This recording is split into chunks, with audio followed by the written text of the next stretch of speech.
쉽게 읽어주는 라니입니다. 오늘은 창세기 48장 읽을 차례인데요. 오늘은 제가 2장 읽을 거라서 바로 진행하겠습니다. 제목은 므낫세와 에브라임에게 복을 빌어주는 야곱입니다. 얼마 후 요셉은 아버지가 매우 편찮으시다는 이야기를 들었습니다. 그래서 요셉은 두 아들 므낫세와 에브라임을 데리고 아버지께로 갔습니다. 요셉이 오자 누군가가 이스라엘이라고도 부르는 야곱에게 당신의 아들 요셉이 당신을 보러 왔습니다 하고 말해주었습니다. 야곱은 몸이 너무 약해져서 가까스로 침대에 앉을 수 있었습니다. 야곱이 요셉에게 말했습니다. 전능하신 하나님께서 가나안 땅 루스에서 나에게 나타나셨다. 하나님께서는 그곳에서 나에게 복을 주셨다. 하나님께서 나에게 말씀하셨다.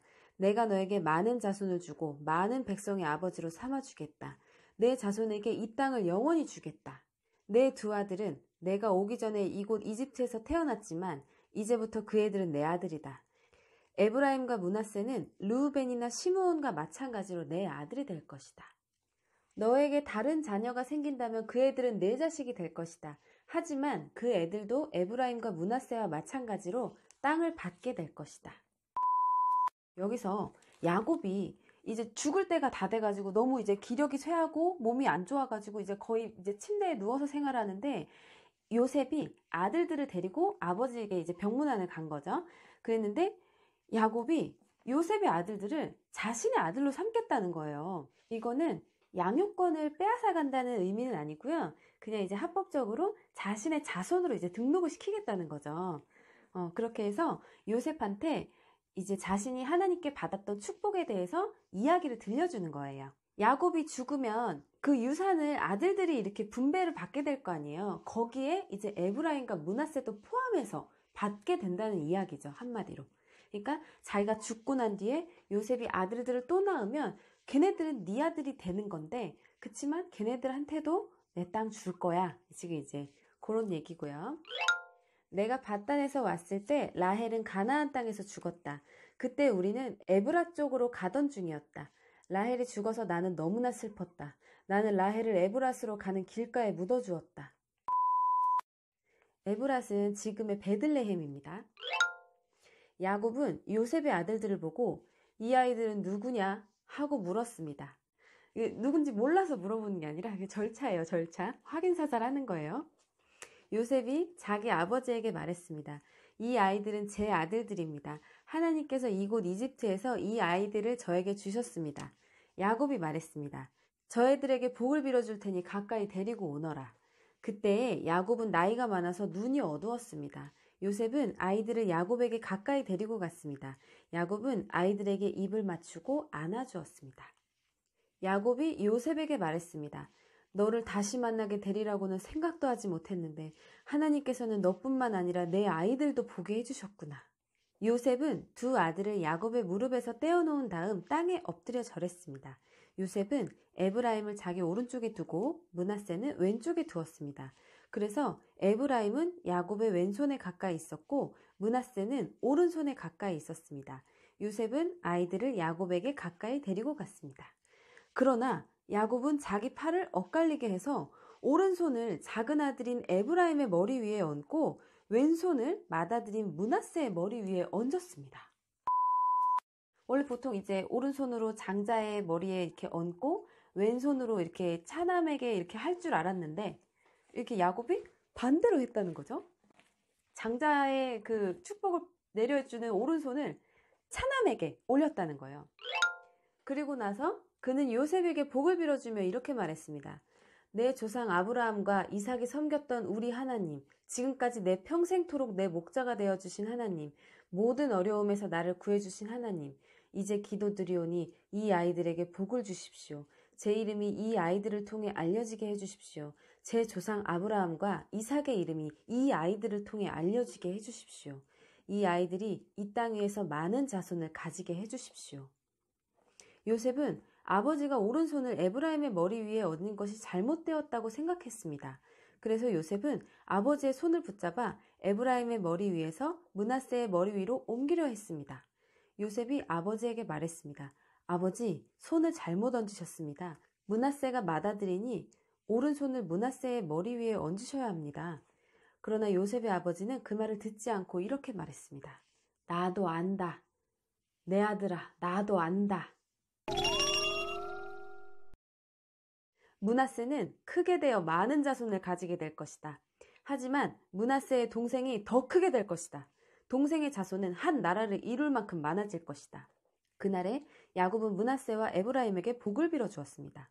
이스라엘의 백성들 사이에서는 복을 빌 일이 있을 때 이렇게 말할 것이다. 하나님께서 너희를 에브라임과 므낫세 같이 해주시길 바란다. 이처럼 야곱은 에브라임을 므낫세보다 앞세웠습니다. 이 야곱도 원래 둘째 아들인데 장자권을 받았죠. 그러니까 약간 뭔가 대대로 약간 둘째 아들들이 더 좀 큰 이렇게 축복을 받는 집안인 것 같아요. 그리고 나서 야곱이 요셉에게 말했습니다.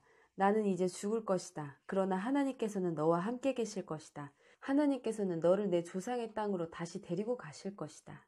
너에게는 내 형제들보다 더 많은 땅을 주겠다. 내가 칼과 활로 아모리 사람들에게서 빼앗은 세겜 땅을 너에게 주겠다. 야곱이 요셉을 되게 유난히 많이 예뻐했었잖아요. 근데 이제 한참 동안 떨어져 있다가 결국에 죽기 전에 다시 이렇게 만났는데, 죽기 직전에 내가 다른 형제들보다 너한테 유난히 더 많은 땅을 줄게 라고 지금 또 이제 약속을 한 거예요. 그리고 49장 이제 연속해서 읽어볼 건데요. 이 49장은 야곱의 축복의 향연입니다. 야곱이 12아들들을 쫙 축복을 하는데요. 한번 그 내용을 들어보실게요. 야곱이 자기 아들들을 불러 말했습니다. 이리로 오너라. 너희에게 앞으로 무슨 일이 일어날지 말해주마. 야곱의 아들들아, 와서 들어라. 너희 아버지 이스라엘의 말에 귀를 기울여라. 르우벤아, 너는 내 맏아들이다. 너는 나의 힘이고 내 능력의 첫 열매이다. 너는 가장 높고 가장 힘이 세다. 하지만 너는 물처럼 제멋대로라. 앞으로 으뜸이 되지 못할 것이다. 내가 내 아버지의 침대에 올라가 그 침대를 더럽혔기 때문이다. 르우벤이 첫째 아들이고 성품도 굉장히 뛰어나거든요. 되게 이제 이 형제들 사이에서 되게 좋은 리더 역할을 쭉 해왔었는데, 창세기 35장에 르우벤이 빌하와 동침을 한 흑역사가 나와 있죠. 그 사실을 야곱이 그때 알고 있었거든요. 이렇게 죄를 짓는 바람에 장자의 권리를 받지 못하게 됩니다. 시므온과 레위는 형제다. 그들은 칼을 휘둘러 거친 일을 했다. 나는 그들이 하는 비밀스러운 이야기에 끼지 않을 것이며 그들과 만나 나쁜 일을 꾸미지 않을 것이다. 그들은 화가 난다고 사람들을 죽였다. 그들은 장난삼아 소의 다리를 못쓰게 만들었다.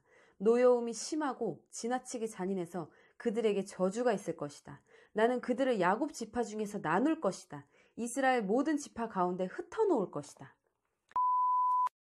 시므온과 레위는 둘째, 셋째 아들인데요. 이렇게 둘이 쌍으로 묶어서 야곱이 얘기를 했어요. 왜냐면 이 두 사람이 그 예전에 창세기 34장에 나왔던 그 디나라는 이 야곱의 딸이 있어요. 그 딸이 세겜성에서 강간을 당하는 바람에 이 두 아들들이 가서 그 성에 있는 남자들을 다 죽였거든요. 그렇게 너무 좀 크나큰 살인죄를 지었기 때문에 야곱이 이 아들들은 축복을 해줄 수가 없어요. 그렇게 해서 오히려 되려 저주를 받았어요. 이 두 사람은. 그리고 8절인데요. 유다야, 내 형제들이 너를 찬양할 것이다. 너는 원수들의 목을 움켜쥘 것이다. 내 형제들이 내 앞에 절을 할 것이다. 유다는 사자 새끼와 같다. 내 아들아, 너는 먹이를 잡고 돌아오는구나. 내 아들은 마치 사자와 같이 웅크리기도 하고 몸을 펴기도 한다. 마치 암사자와 같으니 누가 그를 깨우겠는가? 유다는 굉장히 또 상반된 내용으로, 사자는 권위와 힘의 상징이잖아요. 유다를 이렇게 사자의 비유를 해서 또 이야기를 하고요. 10절인데요. 유다에게서 왕이 끊이지 않을 것이고 유다에게서 다스리는 자가 끊임없이 나올 것이다. 유다는 참된 왕이 올 때까지 다스릴 것이다. 온 나라는 그에게 복종할 것이다. 여기서 이 참된 왕이 뭘 의미하냐면, 이 원문이 실로로 학자들은 예수 그리스도를 예표하는 것으로 설명되어 있다고 나와 있어요.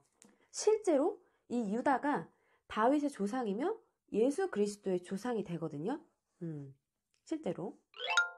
유다는 나귀를 포도나무에 매며 나귀 새끼를 가장 좋은 가지에 맬 것이다. 유다는 포도주로 자기 옷을 씻을 것이며 겉옷을 붉은 포도주에 빨 것이다. 유다의 눈은 포도주보다 진하고 그의 이는 우유보다도 힐 것이다. 상당히 비유적인 표현들이 많이 들어가 있는데요. 여기서 나귀는 어떤 통치자 이런 것을 의미하는 내용이고요. 포도나무나 포도주 이런 거는 굉장히 풍요와 번영, 번성 이런 거를 의미한다고 합니다. 그리고 흰이는 건강을 뜻한다고 해요. 그러니까 좋은 건 다 있는 거죠. 어떤 권력과 재산과 풍요, 건강 모든 것을 다 누리게끔 유다에게 그렇게 지금 축복의 예언을 해주고 있어요. 그 다음에 스불론은 바닷가에 살 것이다. 스불론의 바닷가는 배들이 닻을 내리는 항구가 될 것이며 그의 땅은 시돈까지 미칠 것이다. 이사갈은 힘센 나귀와 같다. 그는 짐을 싣고 웅크리고 있다. 이사갈은 쉴 곳을 만나면 좋아할 것이고 그런 땅을 만나면 기뻐할 것이다. 그는 자기 등을 들이밀어 짐을 싣고 노예가 될 것이다. 다는 이스라엘의 다른 지파들처럼 자기 백성을 다스릴 것이다. 다는 길가의 뱀과 같을 것이며 길가에 숨어있는 독사와 같을 것이다. 그 뱀이 말의 다리를 물면 그 탄 사람이 뒤로 떨어질 것이다. 여호와여, 저는 주의 구원을 기다립니다. 참 어려운 비유예요. 그죠? 그러니까 약간 지금 단에게 축복하는 내용은 약간 조금 의미심장한 내용이에요. 길가의 뱀과 같을 것이며 길가에 숨어있는 독사와 같을 것이래요. 그 뱀이 말의 다리를 물면 그 탄 사람이 뒤로 떨어질 거라는 거죠. 여호와여, 저는 주의 구원을 기다립니다. 이렇게 말을 하네요. 도둑들이 갓을 공격할 것이다. 하지만 갓은 도둑들과 싸워 이겨 도망가게 할 것이다. 아셀의 땅에서는 좋은 식물이 많이 나올 것이며 그에게서 왕께 바칠 음식이 나올 것이다. 납달리는 사랑스러운 새끼 사슴들을 품에 안은 뛰노는 암사슴이다. 요셉은 열매를 많이 맺는 포도나무와 같고 샘물가에서 자라는 풍성한 포도 덩굴과 같다. 요셉은 담 위에 가지가 무성한 포도나무와 같다. 사람들이 그를 화살로 맹렬히 공격하고 무섭게 활을 쏘아댄다. 그러나 요셉의 활이 더 잘 맞고 요셉의 팔이 더 힘세다. 요셉의 힘은 야곱의 전능하신 하나님에게서 오고 그의 능력은 이스라엘의 바위이신 목자에게서 온다. 요셉이 살면서 되게 많은 공격을 받을 거라고 지금 예언을 하고 있어요. 그치만 요셉이 더 세고 다 이긴대요. 다행이다. 내 아버지의 하나님께서 너를 도우시고 전능하신 하나님께서 너에게 복을 주신다. 하나님께서 하늘의 비로 너에게 복을 주시고 땅의 샘물로 너에게 복을 주신다. 내 아내들이 많은 아이들을 낳게 하심으로 너에게 복을 주시고 내 짐승들이 많은 새끼들을 낳게 하심으로 너에게 복을 주신다. 내 아버지의 받은 복은 영원한 산들의 복보다 크고 변치 않는 언덕들의 복보다 크다. 이 복이 요셉의 머리 위에 내리기를, 자기 형제들과 헤어졌던 자의 이마에 내리기를. 요셉에게는 엄청나게 복을 많이 빌어주네요. 계속 복을 주시고 복을 주시고 복을 주시고 복을 주시고. 요셉은 근데 그럴만하죠. 충분히 복을 받을 만한 자격이 있는 사람입니다. 베냐민은 굶주린 늑대와 같다. 아침에는 사냥한 것을 먹으며 저녁에는 사로잡은 것을 찢는다. 이들은 이스라엘의 12지파입니다. 그리고 이 말은 그들의 아버지가 그들에게 한 말입니다. 아버지는 모든 아들에게 알맞은 복을 빌어주었습니다.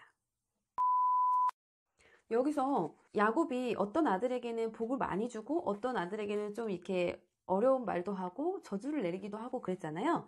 근데 이거는 야곱이 자기의 개인적인 바램을 아들들한테 이야기한 게 아니고요. 하나님께 신탁받은 예언을 그냥 말한 거예요. 앞으로 이 아들들의 후손을 통해서 형성되는 12지파의 미래를 예언한 내용이에요. 야곱은 하나님께서 이제 선택하신 선지자였으니까 이제 그냥 하나님의 말을 대변해서 이제 축복을 내린 거예요. 그리고 나서 이스라엘이 아들들에게 당부를 했습니다. 나는 곧 죽을 것이다. 내가 죽으면 조상들이 계신 햇사람 에브론의 밭에 있는 동굴에 나를 묻어다오. 그 동굴은 가나안 땅인 마므의 동쪽 막벨라 밭에 있다. 아브라함 할아버지께서 무덤으로 쓰시려고 그 밭을 햇사람 에브론에게서 산 것이다. 아브라함과 할머니 사라가 그곳에 계시고 아버지 이삭과 내 어머니 리브가도 그곳에 계신다. 내 아내 레아도 내가 그곳에 묻었다. 그 밭과 그 동굴은 햇 사람들에게서 산 것이다. 야곱은 아들들에게 이 말을 하고 나서 자리에 누웠습니다. 야곱은 다리를 침대 위에 올려 바로 누운 뒤 마지막 숨을 거두고 조상들에게로 돌아갔습니다. 야곱이 이렇게 죽기 직전까지 아들들의 차례대로 다 예언을 하고 다시 한번 나를 이집트 땅에 묻지 말고 그 막벨라 굴에 묻어달라고 다시 한번 강조해서 언급하면서 그렇게 할 말을 다 하고 눈을 감게 돼요. 창세기 49장까지 읽어봤는데요. 이렇게 야곱이 147세에 생을 마감하게 되는데 야곱이 좀 굉장히 파란만장한 인생을 살았죠. 정말로. 그렇지만 노년에는 다시 요셉을 만나서 굉장히 행복하고 평안하게 삶을 마감하게 됩니다.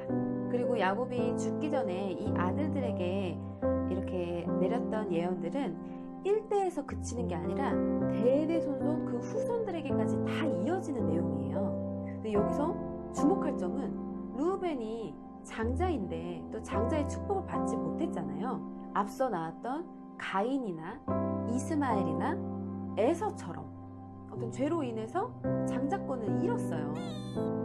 바로 죄는 이런 결과를 낳는 거예요. 또 축복의 통로를 막는 역할?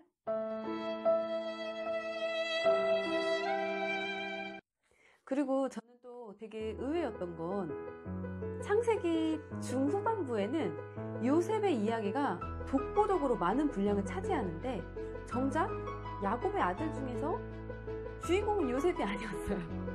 요셉에게 많은 복을 주긴 했지만 장자의 축복을 유다가 받았어요.